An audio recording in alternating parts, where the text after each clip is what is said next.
मुख्यमंत्री योगी आदित्यनाथ की अध्यक्षता में हुई कैबिनेट बैठक में डाटा पार्क की स्थापना को लेकर प्रोत्साहन संबंधी 4 निवेश प्रस्तावों पर कुछ शर्तों के साथ मोहर लगाई गई है। इससे प्रदेश में डाटा सेंटर पार्क्स आसानी से स्थापित होंगे, जिसमें अन्य डाटा सेंटर इकाइयां भी होंगे। डाटा सेंटर पार्क्स और स्थापना से डाटा स्टोरेज में भारत और प्रदेश आत्मनिर्भर बनने की दिशा में अग्रसर हो सकेगा। इससे प्रदेश में डाटा सेंटर इकोसिस्टम में सुधार होगा और जीडीपी में भी वृद्धि होगी। सीएम योगी ने अपने पिछले कार्यकाल में डाटा सेंटर क्षेत्र की महत्ता को देखते हुए डाटा सेंटर नीति 2021 तैयार की थी। नीति के तहत विभिन्न वित्तीय और गैर वित्तीय प्रोत्साहन दिए गए हैं। हाल ही में हुए तीसरे ग्राउंड ब्रेकिंग सेरेमनी में 80,000 करोड़ रुपए के अधिक के निवेश प्रस्तावों से सर्वाधिक करीब 20,000 करोड़ के प्रस्ताव डेटा सेंटर की स्थापना की थे।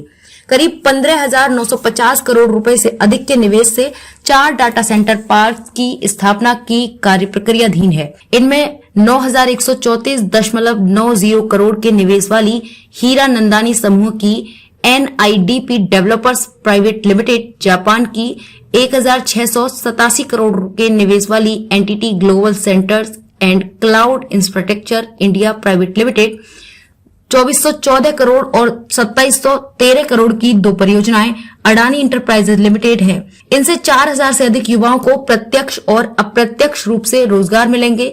हीरा नंदानी समूह की पहली बिल्डिंग जुलाई में तैयार होने और सितंबर से व्यावसायिक कार्य शुरू होने की संभावना है।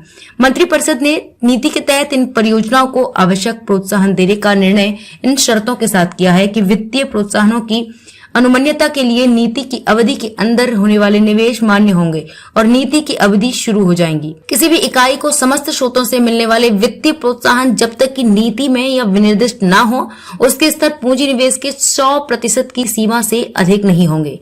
डेटा सेंटर नीति के तहत दी गई रियायतों के चलते 30 बड़े निवेशकों ने आईटी सेक्टर में 20,000 करोड़ रुपए का निवेश करने में रुचि दिखाई है। आईटी सेक्टर में निवेशकों की बढ़ती रुचि को देखते हुए मुख्यमंत्री ने राष्ट्रीय राजधानी क्षेत्र में स्थित नोएडा, ग्रेटर नोएडा और यमुना एक्सप्रेसवे क्षेत्र को इलेक्ट्रॉनिक्स मैन्युफैक्चरिंग जोन घोषित किया है। इससे देश के दिग्गज औद्योगिक घरानों समेत चीन, ताइवान और कोरिया की अनेक प्रतिष्ठित कंपनियां अपनी इकाइयां स्थापित करने के लिए आगे आई हैं।